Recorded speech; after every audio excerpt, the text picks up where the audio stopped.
আমি মোহাম্মদ সাখাওয়াত হোসেন। আমার জেলার নাম মাগুরা। আমার কোর্সের নাম ASDC 1। আমার রোল নম্বর CFBD ASDC1/012611। আমার পেশা, আমি একজন ফিজিওথেরাপিস্ট। আমার কোর্সের শিক্ষকের নাম ডক্টর শরীফ সাহেব। স্যার আমাদেরকে কেমন পড়িয়েছেন? স্যার একজন আদর্শ শিক্ষক হিসাবে তার দায়িত্ব পালন করে আসছেন। কোর্সটি আমার জন্য কেমন ছিল? This course is very important because I M a rural physiotherapist. For this reason, autism spectrum disorder course is very useful for my work. Sir আমাদের বিভিন্ন সময় বিভিন্ন টপিকস নিয়ে আলোচনা করেছেন।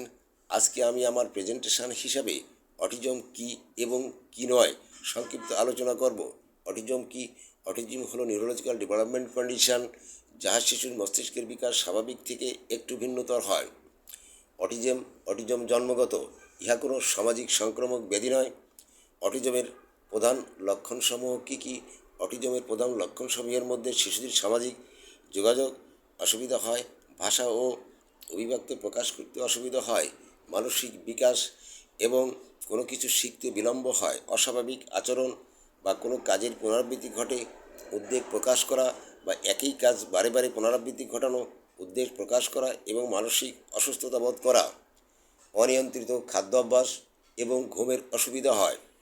অটিজম কেন হয়? গর্ভাবস্থায় মায়ের ভাইরাস সংক্রমণ যেমন রুবেলা এই জাতীয় রোগে আক্রান্ত হলে, গর্ভকালে ডায়াবেটিস, হাইপারটেনশন এবং থাইরয়েডের মতো রোগ থাকলে, গর্ভাবস্থায় কিছু ওষুধ যেমন ভালপ্রয়েট সেবন করলে এই সমস্ত রোগ হতে পারে।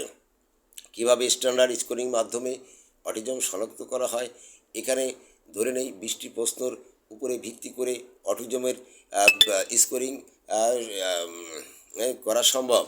সেই ক্ষেত্রে প্রতিটি ঝুঁকিপূর্ণ উত্তরের ক্ষেত্রে 1 পয়েন্ট এবং স্বাভাবিক উত্তরের ক্ষেত্রে 0 পয়েন্ট নির্ধারণ করা যেতে পারে। এখন যদি আমরা একটা শিশুর পিতামাতাকে প্রশ্ন করি যে আপনার শিশুকে কোলে নিলে আরাম বোধ করে কি? যদি উত্তর আসে হ্যাঁ, সেই ক্ষেত্রে স্বাভাবিক পয়েন্ট হবে 0। অন্যদিকে যদি উত্তর আসে না, সেই ক্ষেত্রে এটা ঝুঁকিপূর্ণ পয়েন্ট হবে 1। অনুরূপভাবে 20টি প্রশ্নের উপর সাজিয়ে আমরা একটা স্কোরিং দাঁড় করতে পারি। যেমন 0 থেকে 2 এটা হচ্ছে লো রিস্ক এবং 3 থেকে 7 এটা হচ্ছে মিডিয়াম রিস্ক, আর 8 থেকে 9 বা তার অধিক এটা হাই রিস্ক বলে গণ্য করা হয়।